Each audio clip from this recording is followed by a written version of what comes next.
Hello and welcome to The Sacred. My name is Elizabeth Oldfield and this is a podcast about our deepest values and how we can build empathy and connection in a time of increasing polarization. Every episode, I talk to someone who has some kind of public voice or platform, and I try and give them space to reflect on their deepest values, what they think a good life is all about, and what they've learnt about navigating our deep differences. Guests come from all quadrants of the political compass. They hold a vast range of different metaphysical beliefs and work in all manner of different professions. My hope is that we can get to the person behind the two-dimensional public profile and in so doing contribute in a very tiny way to a more humane and curious and open public conversation. In this episode, you will hear a conversation I had with two guests. Unusually, they are journalist Seán O'Hagan and musician Nick Cave. Seán is a music critic, a music journalist, and an author. And Nick Cave is a multi-award-winning musician who I think it's fair to say has achieved cult status. I know this because when I told several friends that I was interviewing him, they reacted as if they were in fact in a Nick Cave cult. Although, as you will hear, it sounds so much less disturbing than many cults do, if it does in fact exist. Nick and Seán are also two old friends, and it's the first time we've interviewed two friends. They've recently written a book together called Faith, Hope and Carnage. It's based on conversations they had over several years that actually grew out of an awareness of all the things they disagreed about.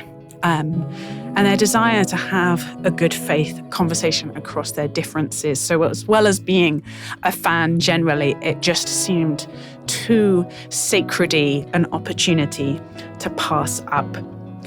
If you don't know the context, Nick's son Arthur died in a really terrible accident in 2016 when he was a teenager.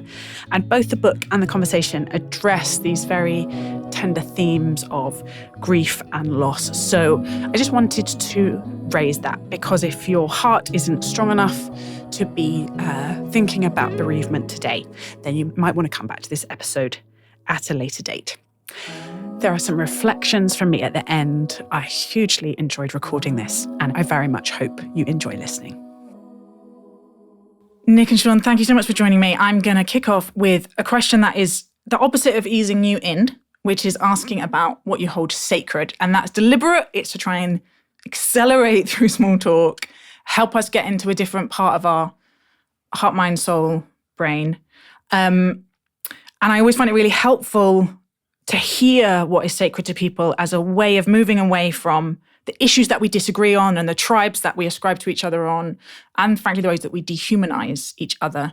So something a bit deeper and more tender. But it's actually really hard to get at, so please don't worry where your mind goes. And I'm actually going to start with you, Seán, because I have a sense that you might have a slightly more complicated relationship with the word. You can even reject the premise of my question if you like, but it's deep principles, deep values, things on which you have tried to center your life.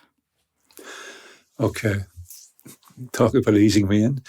I don't actually have a problem with the word sacred. I just think it has at least two meanings. Mm-hmm. One is to do with holiness and God, and the other one is the values that you hold.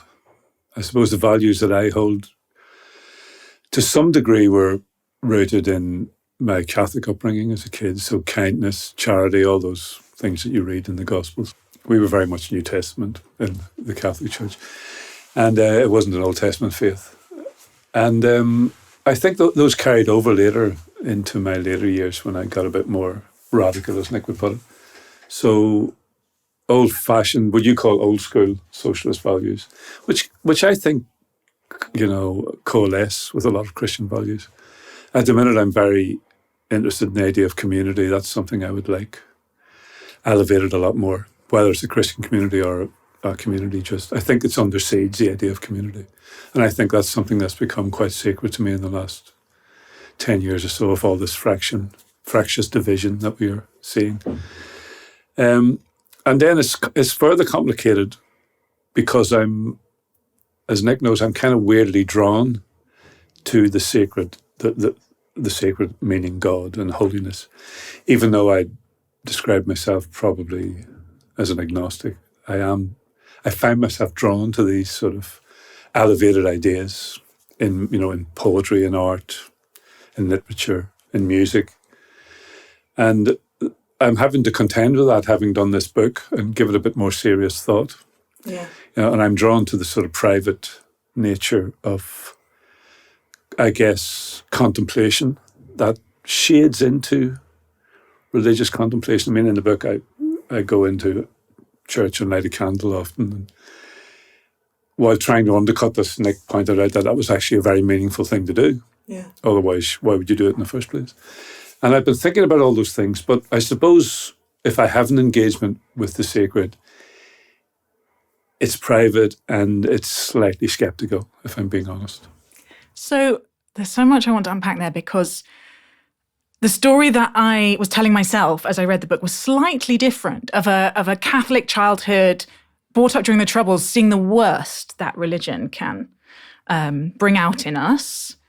And there's certainly a sense of a dichotomy between you guys in the book when you're talking about God and religion, and a sense of, now I think about it, maybe you didn't describe yourself as an atheist, but I had sort of assumed that you were an atheist, and you certainly feel like you want to defend atheism around some of the things that Nick is saying. Does that feel like there was a dynamic that was there, at least when you started talking? Well, I want to defend rationality and reason, I guess, more than atheism. Atheism never really, it's a strange word, it's such a loaded word.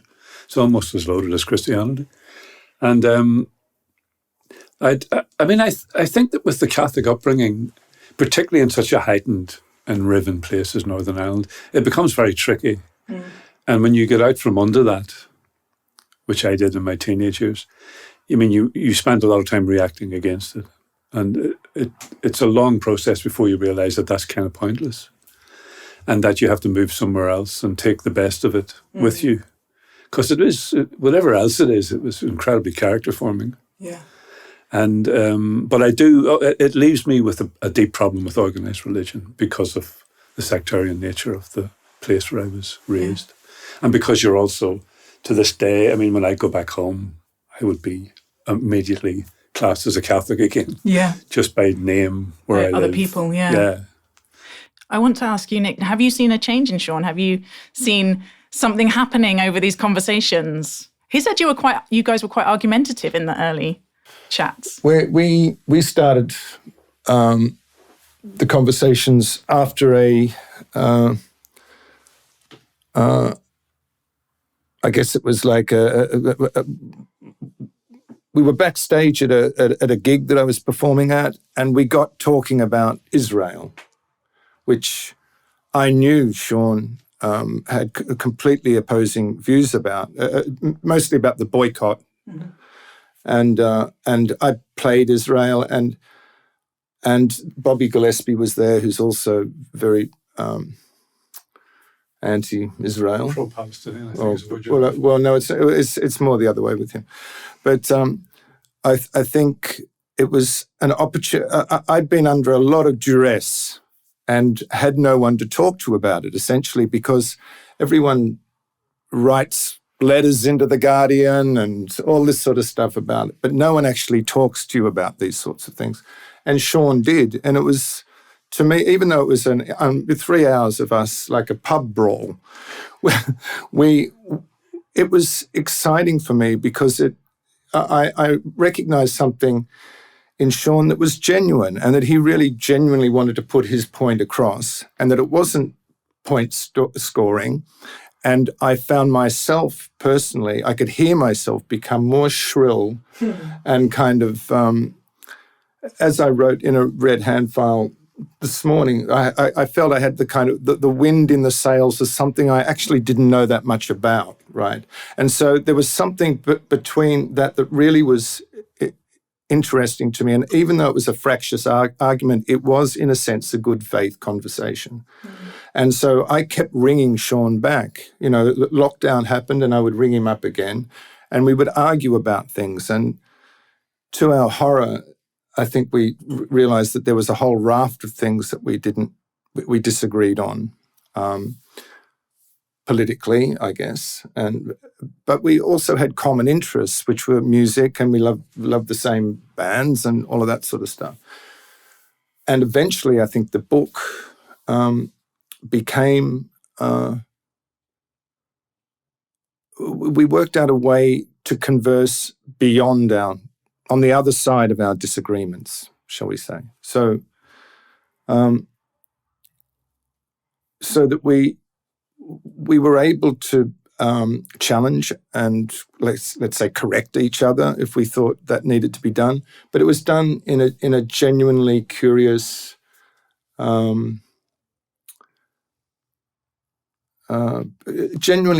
way where we allowed each other, I think at least, the privilege to be wrong. Yeah. And that's something to be said in a conversation that we simply don't get these days. So there was a sacred value, not to push this too much, within conversation of that type. But do you want me to answer your question? Yes, please. I mean, for me, I think there's all sorts of places that you can find sacredness. And it's often easier to find sacredness in the secular world, I would say, than in the religious world. I mean, recently I've been doing something that I've never done before, which is wild water swimming. Okay, so it's swimming in freezing cold water very, very early in the morning at 6 o'clock in the morning and stuff, right? And there is something about this that feels very much to me, to my surprise, that feels sacred, that there is a sense of sacredness about this, the kind of just being within nature. It's something that I've never really felt connected to nature in that way particularly, but this is something completely different. There's also within music for me, which is also a secular activity, but in my opinion, a religious activity where the sacred can be found. And I would also say that I personally find a sacredness within my marriage. Within the institution of marriage, there is something there that I hold sacred.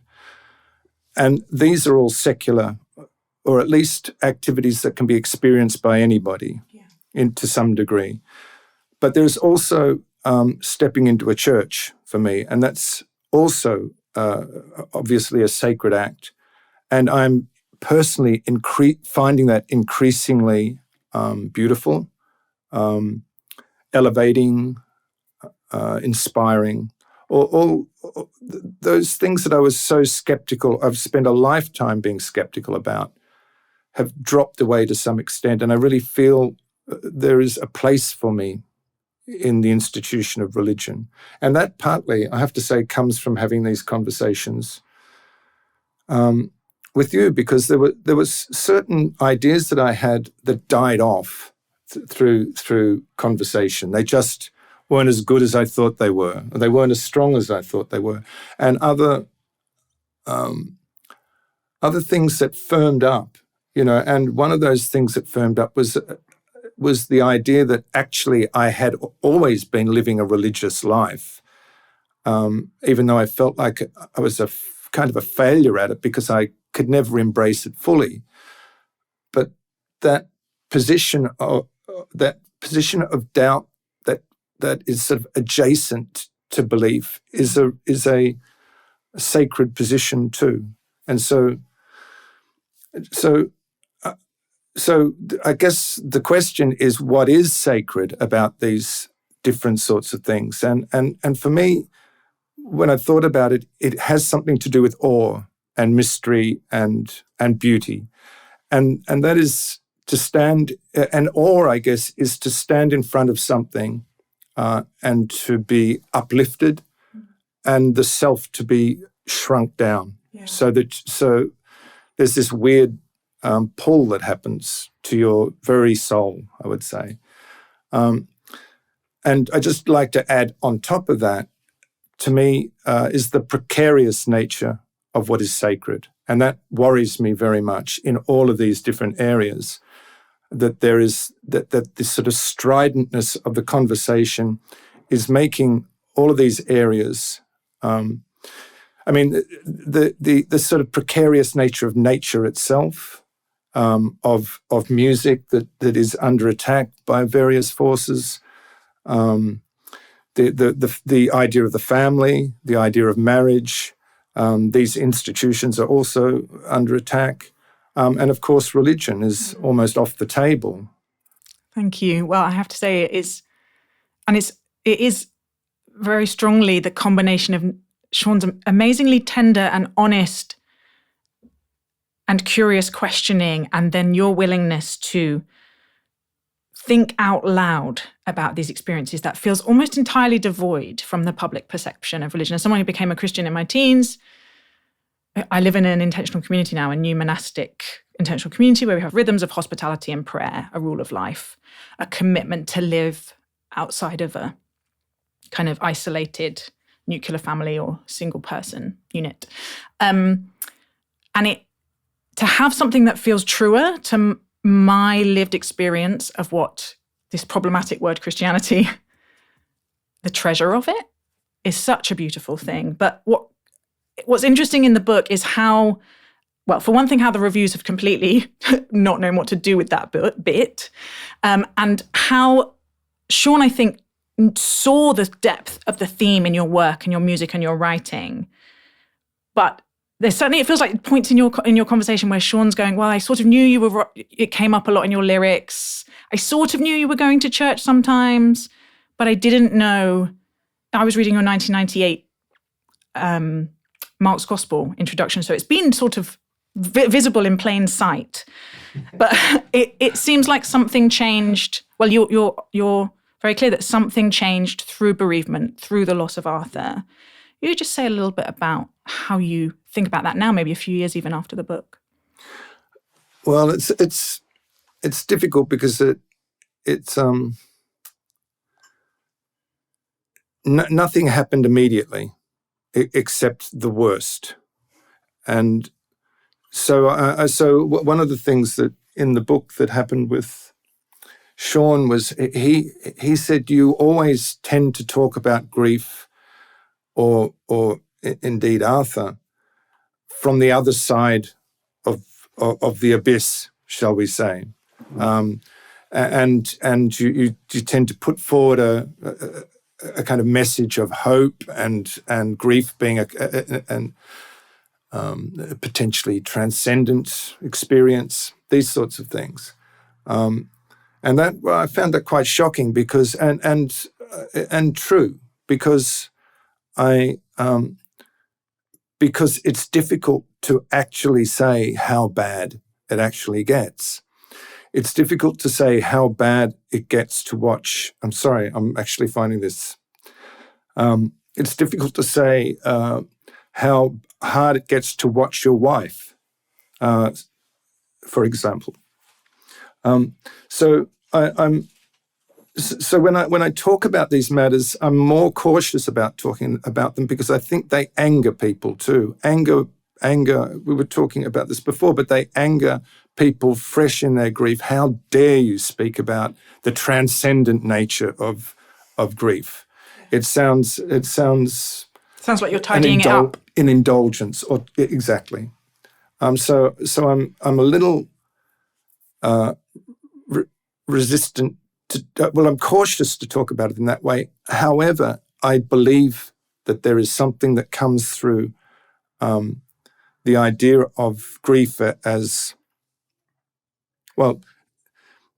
The alternative to the transcendent journey through death is the other way, which is to calcify around the absence of the person that you love, and this is a kind of hell, and that anger, that pure rage at the world, is a kind of hell in itself too. And I think we have to move beyond that in some kind of way. So that's why I do talk about that my life is actually I say in the book, I think beautiful. My Susie's and my life is beautiful and full of meaning, I think we talk about. And that there is a happiness to it and a joy to it, but it's different than anything that I've experienced before. It understands despair. And so it's a happiness that is it's a happiness that is defiant in the face of grief, and just don't mean to keep going on, but just to say that I think most happiness is like that. You know, there's a kind of, I think when you look underneath the hood, most happiness is hard earned. To arrive at a genuine joyfulness towards the world. It doesn't come easy. There's something else. Sorry, Sean. No, it's fine. There's something else that you sort of left over there, because there's a piece in the book that really took me aback where Nick talks about the actual raw state of grief being so visceral and, elevated in its own weird way, that you become open to glimpses of the other, what I would call the other, you would call the divine or whatever, but you do become in that state very sort of open to receiving these messages, which we talk about in the book. And this is something I'm very interested in, these glimmers and sort of whispers of something else that come at you. And I was just thinking, when you were talking about finding the sacred, for me, the times that I felt close to the sacred in the divine way is always in certain places. It's not music or art. It's certain places that you go to and you're taken sort of aback by, there's places in the west of Ireland, for instance, where you can literally feel this energy coming off the land, around sort of ancient sites and stuff. When I went to Ethiopia, and is it the Coptic church over there? I remember wandering into this ceremony. It was, I think it's called Meskel, which is it's the finding of the true cross. It's a feast day. And there was literally hundreds of people in this huge meadow, all dressed up, just moving sideways very slowly and singing. And they do it for 36 hours without sleep. And it was just this overwhelming thing when you couldn't not feel that you were in the presence of the sacred in the literal, or maybe not the literal sense, in the holy sense of the word. Yeah. And I think in some strange way that experience of raw grief and dislocation, things like that leave you open. I mean, I saw it constantly in Northern Ireland during the Troubles, where people would talk about the most awful things and then say, and they would talk about some experience they'd had of the person still being around, obviously neuroscientists would say that's the brain keeping you sane, but I think maybe not. I just wanted to bring that in. And also the question about, we're downplaying the conversation that we had, because the conversation shifted from the fractiousness very quickly. And there was one, and I remember it clearly, because it was a beautiful spring day, and I had gone down to Hastings, you were on your balcony, and you said that thing about doubt also being divine. And that really, that was the seed for the book, that conversation. That played in my head I was thinking, God, this is really too good for us just to have between the two of us. Yeah. Yeah, it feels like you're circling round. I tried to, my notes, I tried to kind of break out the themes, but I kept having to go, faith is related to art, and art is related to grief, and grief is related to art, is related to the things that divide us. It is like a layering of a song, and it's hard to know how much I am, as someone who is a Christian and is fairly comfortable, even though the language all breaks down and becomes useful, very, very comfortable with the idea of God or the divine. It feels like this, almost like third party or third presence in the conversation that you're wanting to engage with in question and then slightly backing off from. And there's moments, Sean, where it feels like Nick's willingness to talk about himself more as a religious person, more kind of, it feels like you're sort of longing and wanting to surrender completely and not quite sure how. And you're a friend who's almost like careful. Yeah. What is it that you're worried about? Yes, be careful for what Nick? you wish for, I think Yes. you said. Well, the certitude that comes with certain faiths and certain, because I love the idea of surrender, by the way, and I think it's integral to that journey that you would make. That love, devotion, and surrender was not some record by Santana, or something. But it's the idea of surrender. I think is something that, I mean, from early on in my life, when I was dealing with being taught by the Christian Brothers, the catechism and all that, that was always there, that notion that if you've got to surrender, you've got to and accept. And that's the problematic aspect as well. Even though I love it, it's the problem. And it's what the are bit you where surrendering it's to? the bit where the rationality just gets pushed aside and you make the step across into, and I mean, I love the grappling with that. It's there in lots of things. It's there in the four quartets by Eliot. So it's all that wrestling with, I have to do this in order to get the full experience. Yeah. And but I was worried just because I think for a songwriter or an artist of any kind, doubt is very important in all things. And certitude is probably it's doubt or I would say doubt or not quite knowing is not just it's not just something that I have in regard to religious things, but to the world in general. I would say it's actually become more and more for me a kind of almost a political point of actually not really knowing. Oh, really? How does that work? Well, it works. It works in that you remain curious about things, and that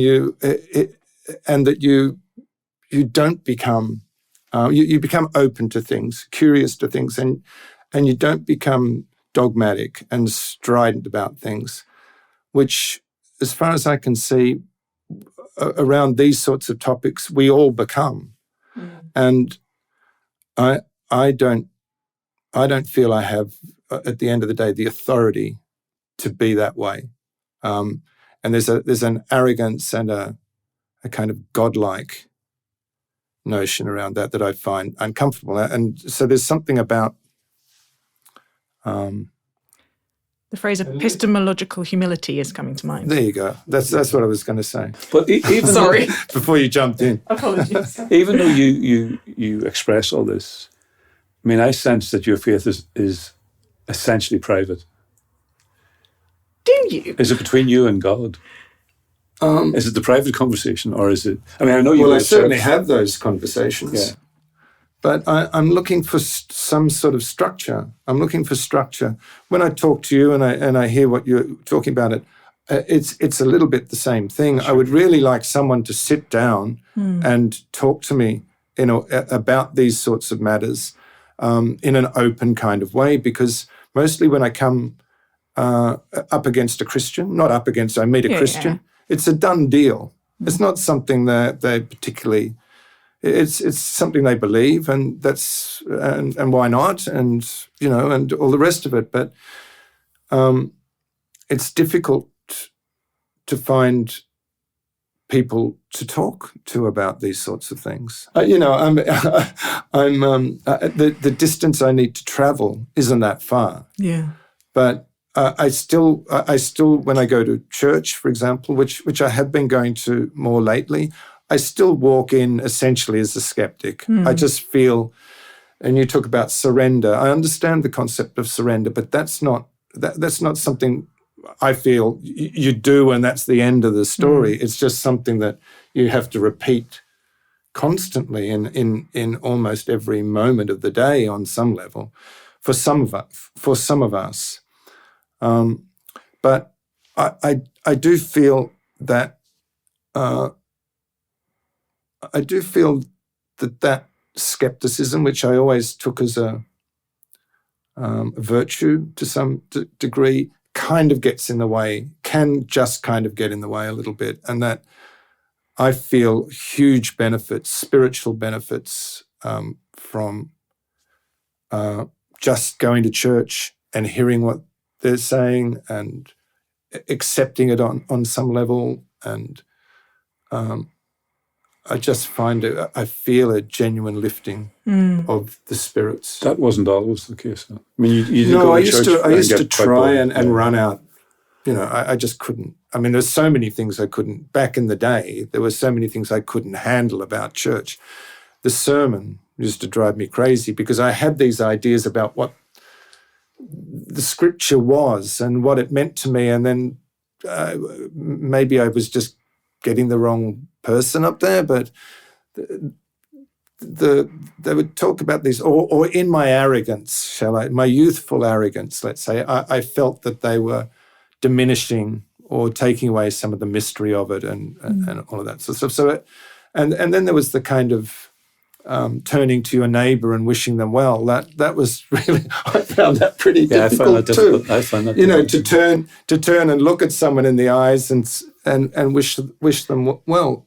20 years ago, that didn't come naturally to me. No, no. My relationship with the world was, I mean, I did, as a young person, hold the world in some kind of contempt by, as first principles. It didn't deserve anything else as far as I saw the world when I was younger. But I would say when I was younger, and that's the way I saw the world, I was literally, as we've said, I was literally not an actual person. I was just a part of a person.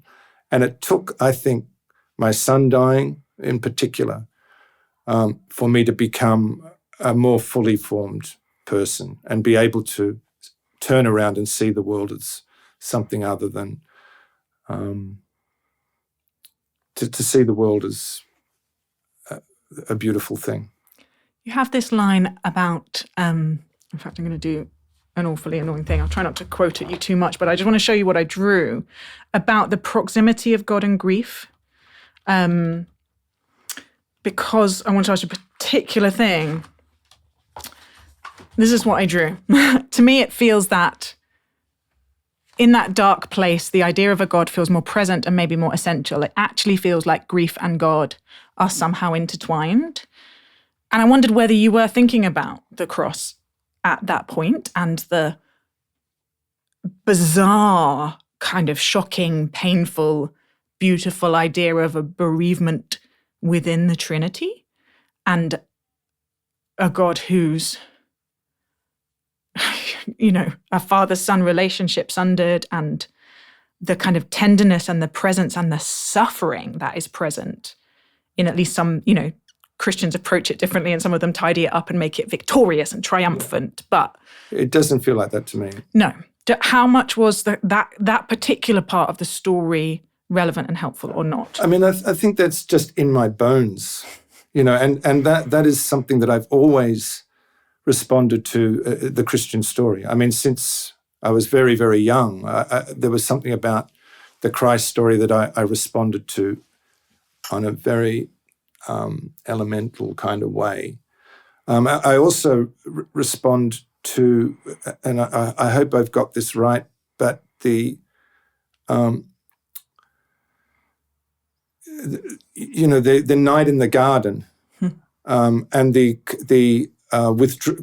God's withdrawal from Christ at that point, I really responded to that too. That there was someone that was crying out, praying to a God that had felt abandoned, felt abandoned and withdrawn, and that was unbelievably, has always been something that I've responded to very well, and right through the Passion, God's absence is horrifying, It's essentially a human drama, that part of it. Yeah, it's absolutely. And that really, I mean, even when I was quite young, I used to hear that and think, oh, poor Jesus. Why then? Yeah. And that is the condition of grief too. The feeling forsaken. Forsaken, and the withdrawal of all good from the world. Yeah. And I respond to that aspect of the story very, very strongly. I am having an internal battle because you used the word pray, and I wanted to name the thing, which is every thoughtful, intelligent Christian I know is reading this book and astonished by it, which I'm sure your publishers will be thrilled to hear because it's a little untapped market. Yes. So if we can get that happening in America. Yeah. And I would not be at all surprised. The two-dimensional portrayal of what faith looks like is so tiresome and humiliating for most people of faith. And this feels like something beautiful. I've never heard it put that way. That's okay. I love that you said that, because it's the thing that it's the thing that's so difficult for anyone who is reaching towards something. Yeah. That it is so diminished. Yeah. But every now and then you come across someone who speaks beautifully about these sorts of things, and it's really, I don't know. I mean, there's people that I listen to that I'm staggered by some of the things that they say, but it's a conversation I've really had to look for. It's not. It's a weird fringe. Yeah. Actually, I wanted to ask both of you this question, which is, why is it so hard? Why am I so astonished to see tender, honest, beautiful reflection on these deep metaphysical longings with comfort with doubt, but also a real, straightforwardly uncynical yearning for the love of God?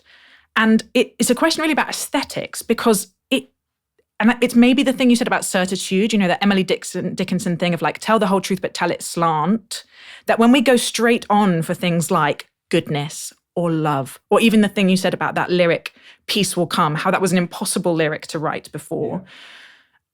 Yeah. Marilyn Robinson does it, Flannery O'Connor does it, Graham Greene does it, Rowan Williams' poems do it, but it is incredibly rare to get art or just voices that seem to reflect the true complexity of the experience of faith and the religious experience. And everything gets flattened into kitsch, two-dimensional, Instagram cliche, simplicity of which that's not almost anyone's lived experience. Just as a kind of someone who thinks a lot about art and creativity, I'd love to hear what you both think about why is that hard and how do we fix it? I think, without being accusatory here, but I think Christians do a pretty good job of diminishing it as well. Awful ability to communicate it. Yeah. And also the more extreme versions of charismatic Christianity in America and elsewhere. And it has a baggage for a lot of people. The Catholic Church, of course, and the roles in imperialism and all those things. I mean, organized religion has a part to play in all that. But I think, I'm not sure you should concern yourself too much with that stuff, really. It almost seems to be a distraction. If you have a faith, you should make it sort of the best faith that you can and not worry about all this other. Yeah. I mean, there are always going to be people who traduce it and just, or go at it like Dawkins and co. They're just not having it, But I just think we've culturally gone beyond that moment. I think a bit. I think COVID had a huge resonance that I wasn't aware of until we did those signings. That A, that people had been so deeply affected, and B, that there was a shift in the conversation. I mean, if you're standing in the middle of Waterstones in Manchester or Edinburgh, I've said this before, and there's 300 people, and someone just starts telling Nick about, I've just lost my mother and father, and the stillness falls, and there's nobody going, hurry up in the queue or anything. There was this incredibly respectful kind of thing going on and between you and your audience as well. So I think there's been a cultural shift, even though maybe the big lessons of COVID have not been learned, and we've gone back to normal pretty quickly. I think a lot of people haven't, and I think a lot of people are seeking answers that or at least quasi-spiritual. Even if they don't know it, they're seeking for some deeper meanings in their lives. Put it so beautifully about so many of the Red Hand Files are people with a complete crisis in meaning and belonging, which I think has probably always been true. I have a lot of friends in midlife, mainly men actually, philosophers, academics, journalists, novelists, artists who have been very, very skeptical and are suddenly like very quietly kind of sidling up and going, can we just have a little chat about Jesus? Because I'm suddenly finding it more interesting. But that, which maybe is just a life stage thing, combined with COVID and the climate crisis feeling of impending doom, means I think there is a like, oh, okay, just accumulating more stuff. One, may not be possible, and two, I can see it doesn't make people happy. Yeah. Is it possible we've thrown this stuff out too early? Are you seeing that coming through in your audiences? I've always had a close relationship with the audiences, I mean, not back to begin with. It was very adversarial, but it was warm. It was warm. But you know, it wasn't. Something happened when my son died with my audience. You know, my audience rallied. You know, it's difficult to even talk about this too, but they rallied. But it wasn't just that they were sorry. They had the same things happen to them. You know, that was the thing. You know, that they were the momentary sparks that we started at Susie too, that we started to grab hold of, because there were people saying, look, this is what happened to me. It's similar to what happened to you. And this is what can happen. And people were both deep in their grief and people had worked a way out of it. But it was so shocking to find myself a part of humanity. You know, that I was actually a person and that I was part of what presented itself as a great river of suffering coming from people, but beauty at the same time. Do you know what you mean? And what I mean, it's it just had a profound impact on me. And I have to reiterate this. You know, that grief is not a theme in this book, but it is the condition of one of the people within the book. That's why it just always circles back to loss and to grief.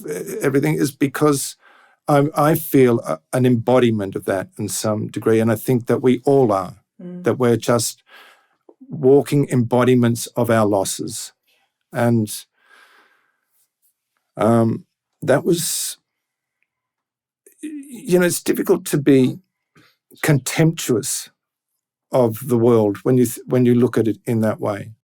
I think the experience of loss is an interesting one, because you say everyone, some people haven't. I mean, I feel that there's a sort of club that you enter when you lose someone very dearly, and people will inevitably experience it at some point, but a lot of people haven't, and it's a hard thing to talk about meaningful. It's like taking LSD, you know, you just bore the ass of everyone unless they've taken it and understand what you're banging on about. It's kind of, you know, you enter that world, don't you, where when I lost my younger brother, I remember being so envious of my mother, who had incredibly devotional faith, and it was just quite literal, you know. It was like everything they said, that's the way she had no doubt she was going to see him again in the next world. And it got her, I mean, she was like this sort of person that was just, I mean, she was grieving, but she had this thing that I didn't have. And I was just wandering around, banging into things, just like, how can this be happening? And I mean, that was a pivotal moment for me, that I saw what you talk about, the utility of religion, the deep utility of religion. Because I find that term a bit tricky myself, intellectually and philosophically, but it does. Well, so do I. Even though I use it. Yeah, you use it, and we might need to reframe that a bit. Well, I mean, I use it. I don't feel that. I feel the weakest argument in that book is the utility of religion, and that it's actually a lot more than that. I know, but you know, I mean, maybe this is going off somewhere else, but one of the things I like about the book is that the reticence around spiritual matters that it starts with, and the much more firmer feeling towards these things by the end, through talking about things, through having somebody to talk to about these things. And like grief, I think spirituality and religion is another thing that we don't really have the space to talk about these things anymore. I mean, I've tried to kick off conversations at dinner tables about religion all the time, even just to see how badly it goes down. Yeah. You know, it's just like, please, you know, don't even start. Yeah. And grief is similar too for other reasons. People don't and want I understand people's reticence around speaking about grief and listening and talking to people about it, because who wants to? You know, and not just that, but we all have our own troubles. And if we have to see this person regularly, and eventually you have to sort of retract to some degree and let them get on with things. And that's the beautiful thing about the red hand files, because the people that are writing in as if they haven't spoken about these matters for a long time. Yeah. Sorry, it's quite an emotional it's all good. We can all have a week. I'm sorry. You know, they haven't spoken about these things for a long time, even though these matters, you know, my son died 8 years ago, or my father died, you know, when I was 12 or whatever. And you kind of think, all right, well, that's quite a lot of time. Let's move on. But it's the way that they're speaking about these things, that they haven't had the opportunity to speak about these things for years. Yeah. And they want to. Yeah. And it's incredibly moving that, you know, and sometimes it's just one after another on the red hand files. It gets, and I try and write them so that, you know, they are speaking to more than one person, but it's relentless and deeply moving. The bit in the book where you quote the letter from Tiffany and the poem that she sent in from her son, I had to take a break, because I was just like, it's too raw. I had to. Yeah. I'm trying to form what is a very incoherent thought, but it is something about the way this is all related, that we spend so much time in the world very defended, right? Very guarded, presenting our best selves, or just being practical, getting through what needs to happen in the day. And I'm very influenced by this Jewish philosopher and theologian called Martin Buber, who talks about I-thou moments, where you are a you, Sean, and I am a you, not an it. We are not making people objects in our world of convenience, or just, you know, the stage setting of our life, but they are full people. And that's my obsession. How do we create a society where it's easier to have these moments of real human encounter? And I am absolutely fascinated by how the book models that, where you stayed in a conversation that got uncomfortable and painful, and your friendship was a strong enough container to hold it. But then the red hand files, which don't have that, are also somehow people are coming unguarded and undefended. And it does seem to relate to me something about God and religion and those deep things, because of the fundamental loneliness, like the pain of being a person, the fundamental longing for the world to be better than it looks like it is, and there to be more love and more justice than we can now see, and more ability to connect with people. It seems like this bundle of raw and vulnerable human longings at the heart of all of us, related to art and grief and religion. And just how rare it is for us to be kind enough with each other to hold those things. What do you think are the conditions that made that possible for you two, and perhaps in the red hand files also? I don't think that what you're talking about is exclusively religious. No. Spiritual. I think human. I know a lot of people who are non-believers who lead what I would call, in inverted commas, a Christian life, or try and lead a good, examined life. And I think maybe that's what made the book work, because I would like to think of myself as one of those people. Yeah. But I don't think it's as determined by... I didn't mean to imply that, no actually. belief as, for instance, Nick's way of living this. But I think there was a mutual respect, despite the early differences. And there was a sense that we were both trying to work out something for ourselves. Yeah. That's something that struck me retrospectively, that we were both trying to work out positions for ourselves that were... Because, I mean, it was good timing. I mean, even 10 years ago, I would have went at you much harder and been that fractious guy. But something softens as you get older, as you lose people. I just think life knocks the edges off you. I have to say, the way you talk to me changed as it went. You said that, yeah. You know, and I'm sure I'm the same. You know, for sure. Hopefully. Just the trust begins to settle in, and you can hear it. It's actually, I mean, this is this is derailing the very beautiful thing you just said, but it's interesting to step back from when someone becomes strident or all-knowing, shall we say, in a conversation. It's quite interesting.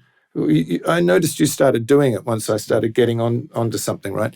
You just step back and retract, right? And like that, and not argue back. And it's actually fascinating to hear yourself suddenly, where you're just listening to yourself, and you're not argue with yourself. You're arguing, and how often flimsy what you're talking about actually is, and it's a wonderful technique which I've now learned from you.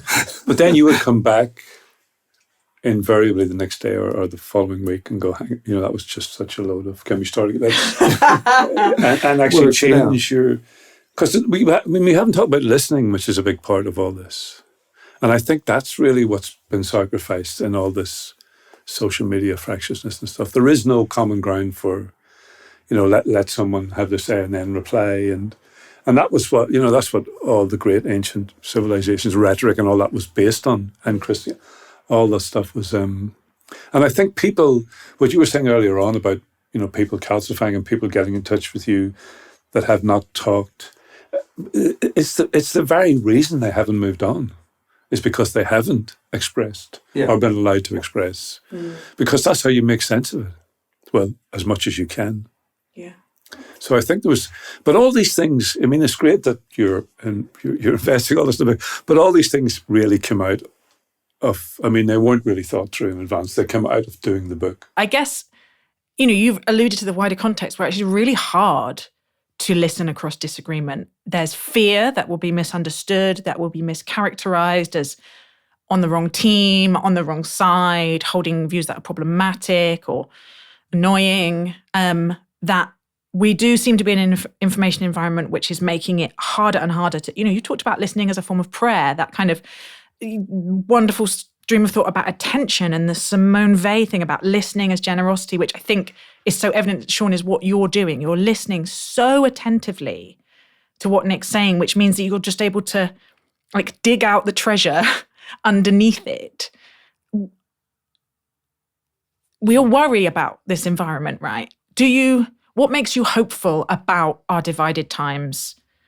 And what does help? Can I How give do that we be a go? better? I mean, personally, I feel things are shifting in that way. I mean, there are the idea that they are divided times is becoming a little bit. I don't know what the word is. Not a cliche, but it's too simplistic. I think just people are tiring of it. Yeah, and that the people who live in the middle and aren't really engaged, or might watch what goes on the extremes, but I don't know what you call those people in the middle, but that are just that are kind of flexible and pragmatic and trying to live their lives, and I think they're standing up to some of this stuff. Personally, I've noticed it. I've just noticed people just coming out and saying stuff now, and it doesn't seem as as dangerous. The times that acute danger of opening, that acute danger of holding an opinion, I think is much less so than it was a year ago. That's only once. I mean, it seems to me even more dangerous and ominous in other ways.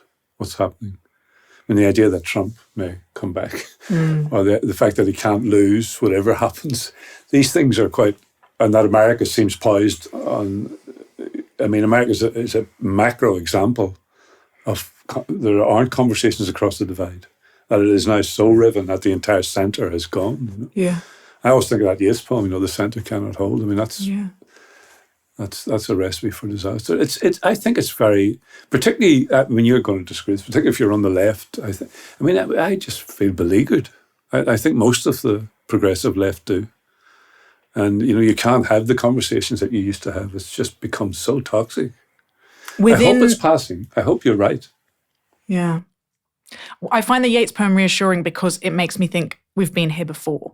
Yeah. But it might get worse before it gets better.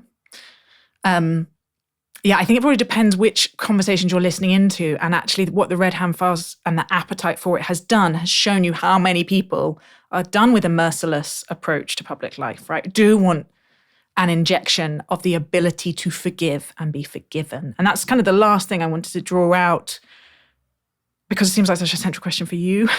Kind of, what do you, I just want to get you to talk about forgiveness, and I can't find a smart way to frame the question. Yeah, it's a difficult one to, I don't know how, a smart way, I can't help you with that. Okay. Smart way to find forgiveness. Well, a smart way of asking the question. Okay. Because it can make something that's fundamental, it's certainly fundamental in my life, not sound twee.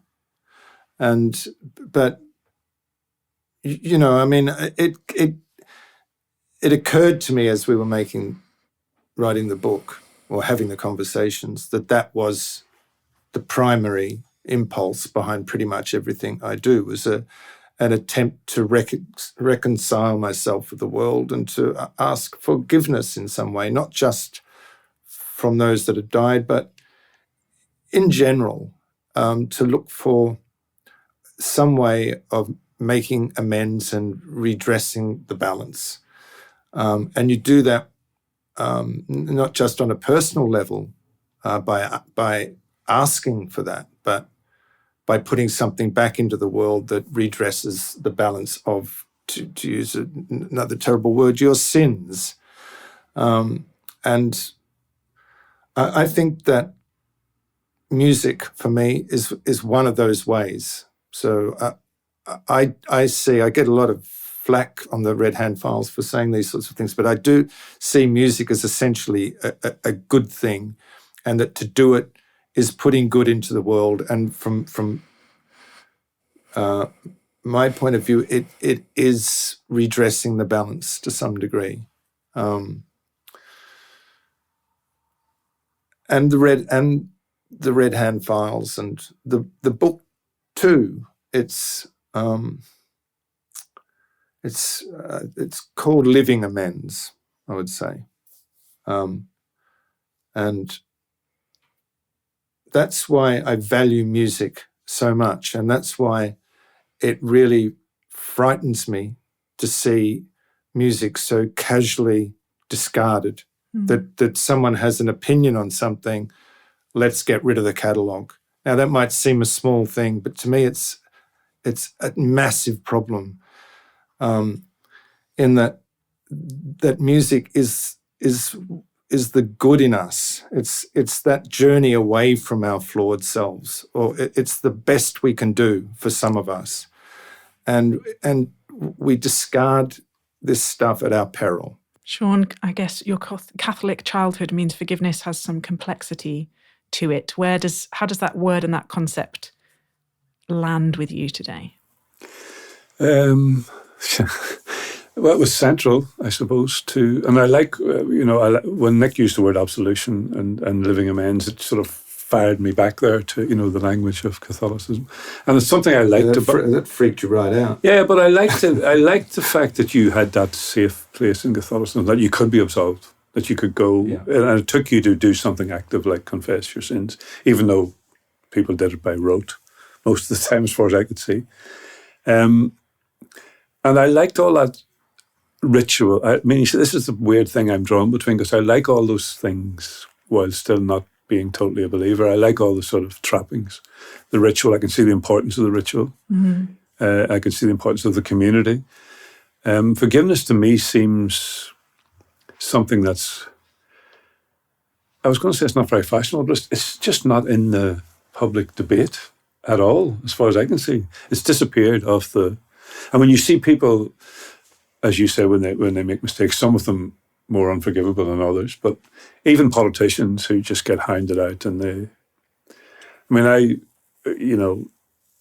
I'm not a big fan of the Tories, but even I had a moment of our last Prime Minister when she was leaving office thinking, my God, I'd give her a break here, because and I think that's a human instinct, however much you disagree with people. And I'm not entirely sure that it's the purely the terrain of Christians or religious people. Yeah. I think it's elemental to all life that you have to do that. And it's kind of like the grieving thing. If you don't do that, something calcifies. Yeah. But I also think that friendship itself is, tends to be good friendship tends to be on some level to do with small forgivenesses. Small acts of kindness, well, not just small acts, but of having the capacity to be fluid enough within the relationship to forgive each other about things, or about whatever those things, small or big. It's the cement within a relationship, I think, or a marriage, or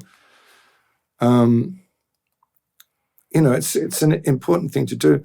I have to say, it's not just in the Catholic Church that the concept of forgiveness is done by. It's occurred. You know a lot more about this. I might not than I do, really. But it's sort of. I'm starting to understand what the structure of a Christian service is, and it begins with repentance, and ends with a kind of absolution, and maybe and I mean, I'm just talking. I mean, this is obvious to any Christian, I guess, but maybe the year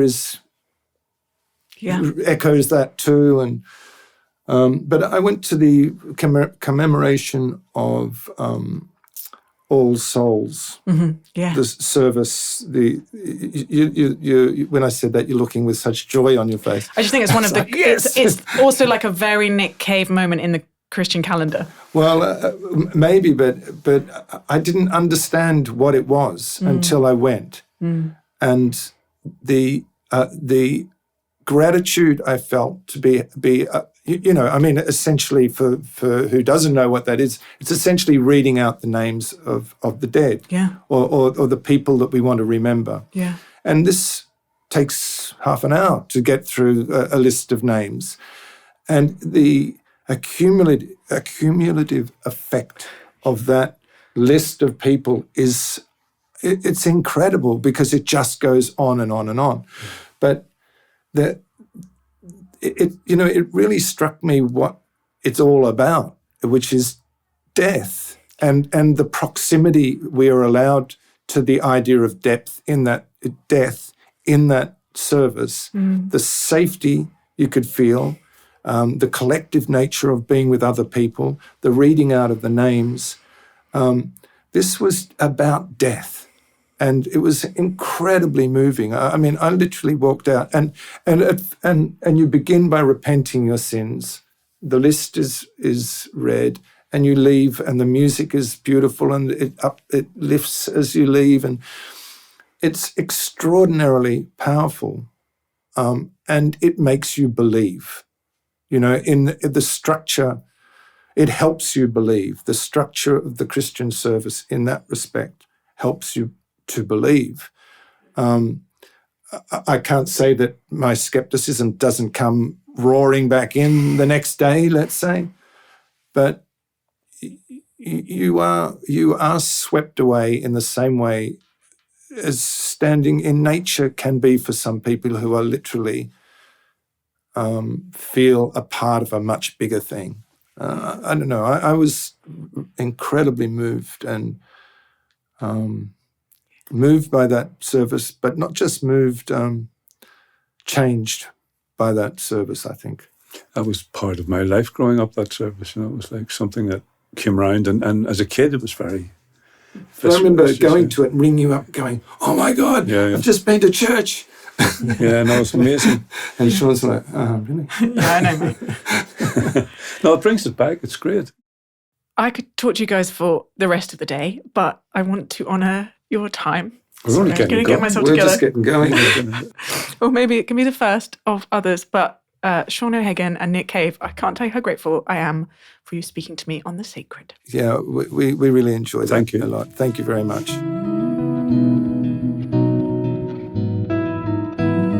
Well, as you can imagine, that was a wonderful conversation to be part of, and really a huge privilege. Regular listeners will already know how much I loved Nick and Seán's book, and how unusual it felt to me to have a conversation of that depth and openness and vulnerability between two friends who are quite different recorded. It really struck me when they were talking about the kind of origin story of the book, and Seán said, or maybe Nick said, I can't remember, that they were basically horrified to discover how much they disagreed on, that they'd been friends for a long time, but it was only when they took the lid off some of the ways they were different that they saw the chasm between them. Because I think we do tend to do that. We sort of scoot around areas of difference with the people that we love because they feel really scary and they feel like they might divide us. But actually what these two friends did is they leant into that disagreement and they kind of fought it out in some ways. They treated each other with trust and respect even as at moments. And actually, I think a lot of the adversarial stuff probably happened before the book. So it's not as if it's a very spiky conversation all the way through. But there is sort of mutual incomprehension at points. And that, I think, really helps legitimize and normalize that as part of a friendship and as part of a relationship, that we can completely fail to be able to understand each other and to still love each other and still be for each other and still seek each other's good. And it is sort of shockingly unusual to see that modelled in public. It was so lovely seeing them kind of slightly interrupt each other or, explain things to each other, despite the fact they wrote this book together and then they've been doing a few other, although not that many kind of events and tours, talking together. There's still a sense of, it's very live, it's very real. It's not pat sound bites for book promotion. I really could feel Seán's fear about what creativity requires, that actually uncertainty and doubt are the grit in the oyster maybe, or the grist to the mill of creativity. But also Nick's sense that maybe staying in that place forever isn't very comfortable. There's a great line where Seán is basically saying, "Don't do it, Nick. Don't convert, because it will kill your creativity. It will kill your songwriting." And Nick says something like, and it's a paraphrase because I haven't got it in front of me, maybe creativity isn't everything, which I think is an enormous thing for an artist of Nick's caliber to say. And actually, it's clear to me from listening to Ghosteen and Seven Psalms and Carnage and the work that's coming out now, that he probably doesn't need to worry about that. But it is really interesting to me, this sense that a little bit of openness to complexity and mystery is vital for creativity, and maybe just humility and being a pleasant human to be around. Obviously, a key theme is grief, and the line that has really stuck with me is about him feeling like there's something about becoming a full human person that happened when Nick lost his son, and how it makes him more connected to the rest of the world, and that in some ways grief has been a gift and taken him through to a sense of feeling more fully alive, but that's hard to talk about in public, and it's hard to talk about with people who are currently grieving, because it sounds like you're downplaying the darkness of their situation, and you're trying to tidy it up, and you're kind of unnecessary, illegitimately maybe wanting them to find consolation when they're in a place of desolation, essentially. And so that attentiveness really struck with me.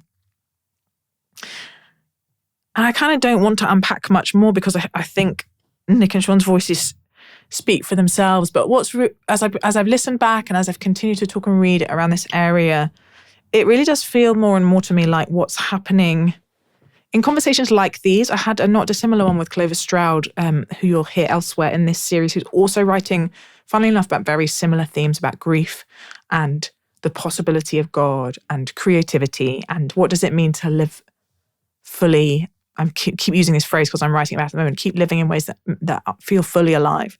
But the people doing that are doing a form of ministry. The people who are modeling, speaking about that and normalizing that full spectrum of human experience in public are doing a form of ministry. And I sort of particularly want to give credit actually to Seán, because the tendency, I think, when you have two people who write a book together or do any kind of project together, and one's more famous than the other, is everyone kind of focuses on the famous person. And Nick's been asked to do a lot of interviews himself, and Seán's, not unfamous himself. But I think what came clear to me in this conversation is how much courage, how much Seán's courage and Seán's questions have been vital for drawing out a lot of this stuff in Nick, and how much work actually has gone in to bringing this beautiful thing into the public. So I want to big up Seán O'Hagan, who was a joy to meet, and receive the jewel actually that these two friends together have created in the world. Thank you so much for listening to this episode of The Sacred with Seán O'Hagan and Nick Cave. My name is Elizabeth Oldfield. If you are new to the podcast, please do go check out our previous episodes. And I would encourage you not just to pick someone that you already like. I mean, you can do that first, maybe. Ease yourself in. But part of the point is that we listen to voices that are not like us. We had a really funny thing on our social media the other day when someone was saying that The Sacred makes them reluctantly quite like people who thought they wouldn't be able to bear. And that is a very kind of everyday way of saying what we're trying to do. We're trying to carve open, hold open, pry open space for more empathy and understanding towards people who are different from us and might disagree with us on some very deep things.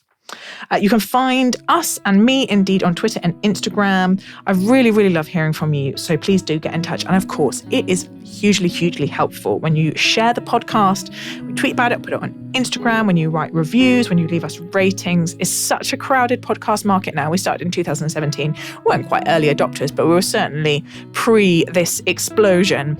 And now it's hard for people to know what to listen to or how to find things. So if you're willing to act as a little cheerleader for us, we would be so grateful. Our production team are Daniel Turner and Lizzie Harvey. Our music is by Luke Stanley, with vocals by Lizzie Harvey, and we are edited by Drew Hawley. The Sacred is a project of the think tank Theos, and you can check out all about Theos's work at theosthinktank.co.uk.